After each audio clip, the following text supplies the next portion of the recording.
De retour dans cette émission Café Presse et merci pour votre aimable attention dans cette émission, l'émission qui vous aide à mieux comprendre les dessous de l'actualité de la semaine en Guinée. On parle de la autorité de la communication qui a désormais un nouveau président, Boubacar Yacine Diallo.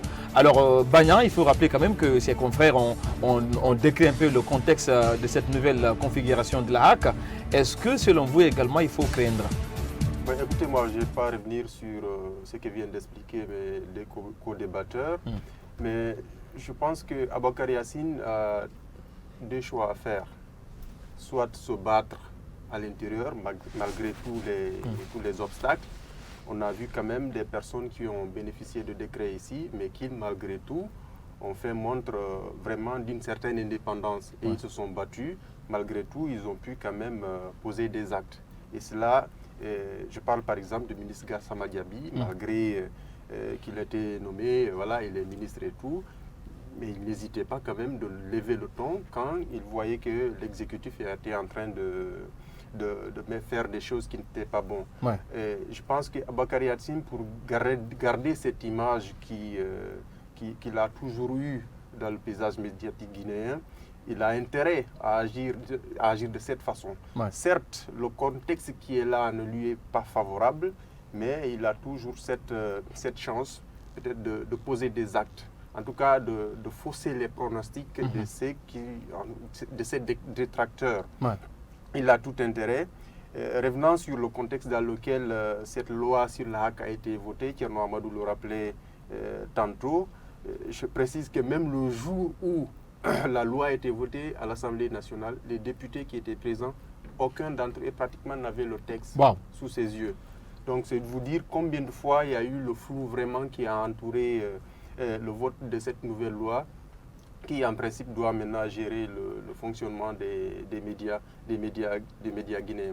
Mais il n'y a pas que la HAC, il y a d'autres institutions, pratiquement toutes les institutions républicaines mises sur l'ère Alpha Condé, que ce soit la HAC, la haute autorité de la communication, la Cour constitutionnelle, l'Assemblée nationale, l'institution indépendante des droits de l'homme, l'Assemblée nationale, toutes les institutions. Moi, j'ai fait la remarque que vraiment Alpha Condé, il a mis la même mise sur toutes les institutions avant d'engager le processus du troisième mandat. Et voilà, je pense que ça, c'est notre débat qu'on va... Oui, justement parlant du troisième mandat, il y a cette question qui revient parce qu'on le sait, qui parle des décrets parle forcément d'accord en amont.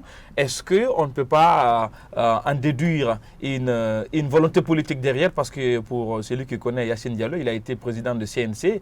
À l'époque, Lansana Conté était dans la dynamique du troisième mandat et du changement de la Constitution. Tierno, est-ce que vous ne pouvez... Voilà, c'est quand même, ça se rend compte qu'il y a une visée politique derrière et que Yacine Diallo, voilà, il a largement médité sur la question de la présidence avant d'accepter l'offre du président de la République.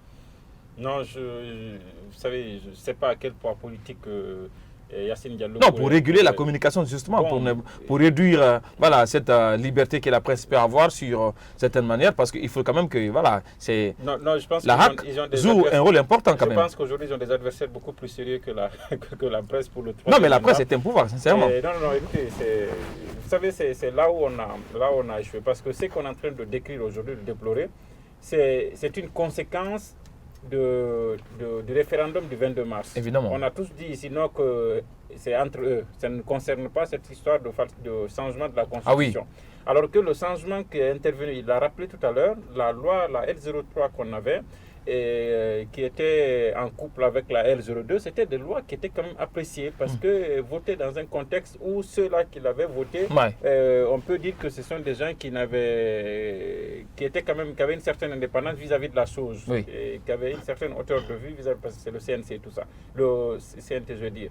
Mais qu'est-ce qu'on a fait? On a laissé les choses se faire. Et finalement, qu'est-ce qui a été fait? On a adapté la loi sur la haute autorité de la communication à la nouvelle constitution. Et prochainement, puisque la nouvelle constitution, la constitution est là, étant la mère des lois, il faut que toutes les lois organiques soient adaptées à cette constitution-là. Ne vous soyez pas étonnés lors de la session à venir, la session d'octobre, qu'on soumette au vote des députés une nouvelle loi sur la liberté de la presse. Donc, c'est une conséquence directe du changement de la Constitution. Quand le débat s'est posé, les médias ont été invités à la consultation. Ils ont tous dit non, ça ne nous concerne pas les consultations. Bon, sauf le syndicat de la presse, parce que qui a été sur le terrain, mais finalement qui n'a pas été... C'est une voix minoritaire. Et donc, il y a cela. Mais de l'autre côté, la haute autorité de la communication, moi je pense qu'il n'y a pas une volonté, parce que c'est ça finalement votre question. Il n'y a pas une volonté de laisser un environnement libre aux médias. Je pense que c'est d'ailleurs ce qui a conditionné le fait qu'on ait retiré de l'eau la création des médias audiovisuels, parce qu'aujourd'hui dans notre pays, on parle de liberté de ton et d'expression et tout ça, mais depuis des années, et vous avez du mal à créer une association et avoir votre agrément. Évidemment. Une association, essayez, vous partez, si vous n'êtes pas une association liée aux zones et autres là, vous avez du mal à avoir un agrément. Vous créez une télé ou une radio, pour avoir votre agrément, il faut passer par les couloirs. Et donc aujourd'hui, on met en place une haute autorité de la communication qui pouvait avoir une certaine indépendance et de voir qui a les possibilités de créer un média et qui remplit les lois, on lui donne l'autorisation. Pas que ce soit sur des considérations politiques. On a donné ça au gouvernement. Donc si vous voulez créer une radio demain ou bien une télé, il faut que ça plaise au gouvernement pour vous laisser vous installer. Ça, c'est une atteinte. Et je pense que dans la notation de Reporters sans frontières, ce sont des trucs qui entrent en compte. Après, quand les notes viennent, on est étonné de voir la position. On dégringole depuis que le chef de l'État, il faut le préciser, depuis que le chef de l'État est venu, on ne fait que dégringoler sur le classement RSF. Et Reporters sans frontières. Pratiquement, chaque année, on régresse. On régresse de 3 points chaque année. Et donc, qu'on mette à la tête de la haute autorité de la communication un journaliste, ce n'est pas suffisant lorsqu'on sait qu'on a 2 ans de travail sur la loi pour faire en sorte que la liberté d'expression ne soit pas établie. Lorsqu'on a choisi des personnes qui ne sont pas à la hauteur de la régulation. Parce qu'une fois justement, la régulation, j'entendais le doyen le dire sur les antennes d'une radio de la place, c'est le conseil de SAZ. Mais vous ne pouvez pas prendre des gamines. Sincèrement, c'est des gamines, il faut le dire quand même. 2 ans d'expérience dans la presse, ou bien moi qui n'ai jamais eu une expérience dans la presse, vous ne pouvez pas me dire un jour d'appeler un Bagnan, d'appeler un Lamine Girassi, d'appeler un journaliste professeur qui a fait 10 ans dedans et lui dire, écoute, ce que tu as fait là, comment je peux lui prouver que ce qu'il a fait respecte la loi. Je pense qu'il y a tous ces aspects-là qui entrent en ligne de compte. Alors, Iboun Konté, c'est vrai quand même que vous vous êtes montré un peu beaucoup plus acerbe sur la question. oui, c'est de l'accusation. Non, mais ce n'est pas de l'accusation, on vous a suivi. Parce que la question de la représentativité également cause problème, parce qu'on a l'impression que le chef de l'État, dans les personnes qui étaient désignées sur le plan notamment étatique, ne répondent pas aux critères, parce qu'on parle d'une quarantaine et puis d'une dizaine ou quinzaine d'expériences, mais ce n'est pas le cas. Alors, est-ce qu'il faut craindre que la HAC, notamment, soit utilisée à des visées politiques? Mais voilà, je suis d'accord avec mon ami qui non, c'est sans surprise. Il y a 2 jours, il y a 2 jours de cela, j'ai rencontré un conseiller du ministre de l'Information et de la Communication qui m'a dit, Iboun, est-ce que tu vois nos stagiaires qui sont actuellement à la HAC s'arrêter devant moi et me faire des observations sur mon travail? J'ai dit, je ne les vois pas le faire. Mais voilà la situation dans laquelle on est aujourd'hui. Comme il a dit, on a envoyé des stagiaires là-bas. On a envoyé même des gens qui sont en situation de travail dans certaines rédactions, qui sont là-bas. Alors qu'à la HAC, j'ai dit, il faut qu'on s'intéresse au contenu de la loi. Des commissaires qui n'ont pas 30 ans. Si le législateur a mis, dans les autres pays, l'âge minimum c'est 40 ans. Mais en Guinée, on a abaissé à 35 ans. Et c'est faible. C'est-à-dire, si on a été associé au processus d'élaboration de cette loi, c'est ce que nous on a fait avec la loi d'accès à l'information publique. La loi d'accès à l'information publique a été soumise à un processus inclusif et transparent dans son élaboration. Tout le monde a contribué, de telle sorte que le document qui va sortir, au mois d'octobre, va faire consensus. Mais cette loi, comme il a si bien dit, on a élaboré sous le manteau. Et même le président, l'actuel président, Boubacar Yassine, a dit, sur raison d'une radio, qu'il n'a pas lu la loi. C'est grave, il a fait un affaire. C'est quand même grave. Il dit, je ne suis pas au courant du contenu de la loi. Et je voudrais rebondir sur un aspect de l'intervention de mon frère, Bagnan. Quand il parle de Gassama, j'ai dit, il faut une fois encore faire attention. Gassama était dans un rôle qu'on lui avait confié. Il était la conscience du gouvernement. Donc, il était dans son rôle en tant que conscience du gouvernement de faire des observations. Lui, son cadre juridique lui donnait cette prérogative-là de dénoncer, de défendre des instances de l'État. Mais vous avez remarqué, il était dans ce champ. Mais à l'arrêt, j'ai dit, une fois encore, c'est balisé.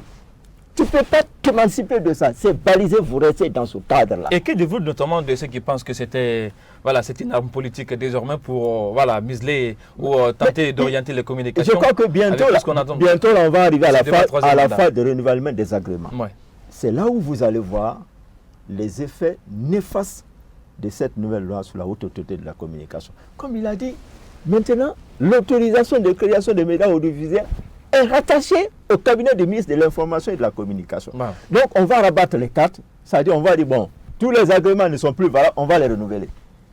Et à l'intérieur, vous venez avec vos projets de grille de programme et on regarde ce qu'on appelle le profil du fondateur.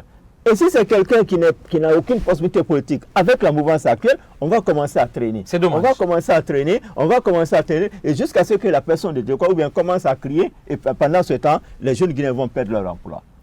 Voilà le premier méfait de cette deuxième modification. Rapidement. Le deuxième méfait, oui, c'est que je vous dis une fois encore, bientôt vous allez entendre cela, et il a bien fait de le dire. La prochaine législature, là, ils vont s'intéresser aussi au contenu de la loi 002 sur la liberté de la presse. Parce qu'aujourd'hui, l'objectif visé par le pouvoir public, c'est la repénalisation des délits de presse.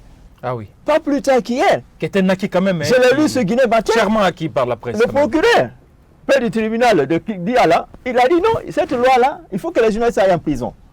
Il n'est pas le seul. Tous les magistrats ici debout évoluent dans ce sens. Et la majorité actuelle à l'Assemblée nationale, les gens, la mouvance a des 2/3 des députés. Donc plus de 80 députés. Donc on peut modifier n'importe quelle loi organique. Le président de la commission communication à l'Assemblée nationale, c'est Alucine Makanera Kake, qui quand même, quand il était ministre de l'Information, avait dit qu'il était contre la loi sur la liberté de la presse. Qui va la déclarer anticonstitutionnelle. Donc voilà ce que moi j'ai dit. L'horizon semble être bouché. C'est pourquoi j'ai dit, j'insiste ici, et je voudrais que les gens m'entendent. Je crois que l'avenir même de la liberté de la presse est entre les mains de la corporation, des jeunes journalistes. Parce qu'aujourd'hui, il y a un clientélisme qui bat son plein dans les associations professionnelles des médias. Les responsables des associations des médias sont responsables de ce qui est tenté. En tout cas, la désignation des associations quand même fait débat. Ils l'ont cautionné, moi ils l'ont cautionné. Je ne veux pas nommer quelqu'un, mais ils viennent de l'Union des radios télévisions. Regardez, nous, au début, là, ils ont voulu nous manipuler pour la loi d'accès à l'information publique. Mais écoutez, la section d'Amnesty International nous a talonné avec l'association des blogueurs de Guinée. Les gens disent que ça ne va pas fonctionner comme ça. Mais au moment où la loi a été à l'Assemblée, est-ce que vous avez vu un sitting là-bas organisé par les associations professionnelles de Guinée? Non, il faut que vous nous associez. Alors que c'est leur droit.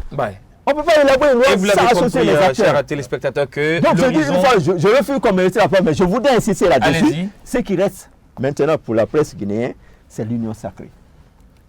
Il ne faut pas Yassine ne peut même pas avoir un début de préjugés favorable. Merci. Je dis une fois encore, sa base de Maroc est étroite. Merci. Il ne peut pas faire des miracles. Alors, je vais me tromper. Alors, Boubacar Banyan Diallo, c'est vrai quand même qu'avec tout ce qui se dessine aujourd'hui, est-ce qu'on peut dire qu'il faut craindre désormais pour la liberté de la presse guinéenne avec cette nouvelle configuration de la HAC, avec tout ce contexte que notre confrère vient de dégrainer tout à l'heure là? Certes, l'horizon est un peu sombre, mais il ne faut pas quand même perdre espoir. Ibou nous le rappelait tantôt, l'avenir de la profession doit vraiment revenir dans les mains de la jeune génération.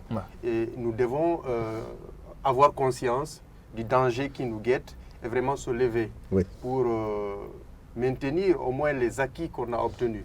Parce que chèrement acquis, sincèrement. Chèrement acquis, oui, parce que quand même c'est... Évidemment, chèrement acquis. Et il n'est pas exclu que dans les prochains jours, qu'il y ait cette prise de conscience. Moi, je salue quand même l'activité qui est en train de mener Sidi Diallo à travers le syndicat de la presse privée. De la presse privée. Oui. Je pense qu'avec la direction de cette structure, on peut bien s'organiser pour au moins garder les acquis qu'on a obtenus. Même si on ne peut pas en avoir plus, mais au moins ce qu'on a obtenu, il faut se battre pour que cela soit vraiment respecté. Et de l'autre côté, il a tantôt parlé des conséquences du référendum constitutionnel du 22 mars. Je suis tout à fait d'accord avec lui. Parce que quand ce processus a été enclenché, beaucoup de personnes disaient que, écoutez, moi, ça ne m'intéresse pas du tout. Or, aujourd'hui, on est en train de vivre les conséquences. Évidemment. Et cette loi, elle a été rédigée, elle a été votée, promulguée, sans que les professionnels des médias ne soient associés. Je me rappelle des démarches qui ont été menées par les différentes structures associatives de la presse. Notamment le syndicat de la presse de Guinée. Auprès de l'Assemblée nationale pour au moins qu'on augmente le quota. Parce qu'il y a eu un long bras de fer à ce niveau avant que l'Assemblée nationale ne réalise cette loi et qu'il augmente un peu le quota de la presse. Même si cette augmentation, comme l'a rappelé mon prédécesseur, quand on voit la configuration actuelle de la HAC, la présidence qui a 3 représentants, l'Assemblée nationale 3 représentants, ainsi que d'autres structures, quand on voit un peu la configuration, on sent que réellement, les médias n'ont pas un poids fort pour pouvoir peser sur l'orientation de l'institution. Alors, vous l'avez compris, chers téléspectateurs, que l'horizon semble être bouché pour la presse guinéenne, mais il faut dire qu'ensemble, unis, nous vaincrons les demandes de la presse en Guinée, comme l'a rappelé Iboun Konté dans cette émission. On va marquer une courte pause avant d'ouvrir la boîte à Pandore de la politique guinéenne pour parler du Front National pour la Défense de la Constitution qui vient de sommer Cellou Dalein Diallo et son parti de clarifier sa position par rapport notamment à sa participation au scrutin présidentiel prévu pour le 12 octobre 2020 en Guinée. Mais c'est juste après ça.